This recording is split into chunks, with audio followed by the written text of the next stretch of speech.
Have you ever heard of the curse of knowledge? I mean, who thought that knowledge could be a curse, right?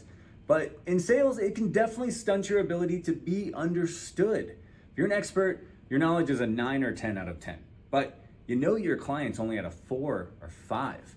So you do the smart thing and you dumb what you're saying down. Maybe you explain it in a little bit more detail.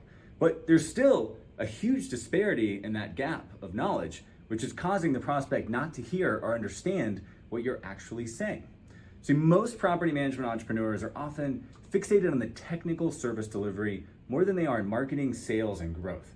But this actually creates friction when we're trying to sell our services and enroll those ideal fit clients. What we really need to do at this stage of the relationship is meet our prospects where they are mentally when they think about our product. They don't need to know everything that we've learned about being on the inside. In fact, that's the fast track to breaking rapport and likability with the prospect. In sales and marketing, this default habit of massively oversharing and using technical jargon is referred to as the curse of knowledge.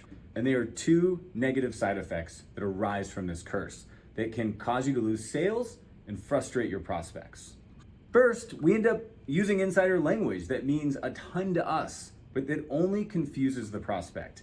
And second, we can overwhelm the prospect with way too much information, most of which just dilutes the very few potent things that we really need them to understand to make a confident buying decision. So favor the language that the prospect already uses over your insider language. Does your prospect understand what comps are? Or will they thank you for taking the time to say, we're gonna look at comparable homes currently for rent in that neighborhood? Do they ask about avoiding tenants who might trash the place? Or do they ask about your screening criteria? We want to mirror the level of sophistication and meet them at their vocabulary style.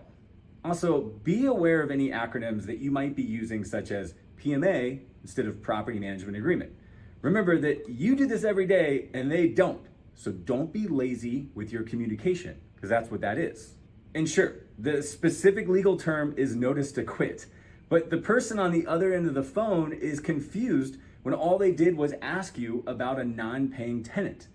This sales call is about their understanding, not our experience level.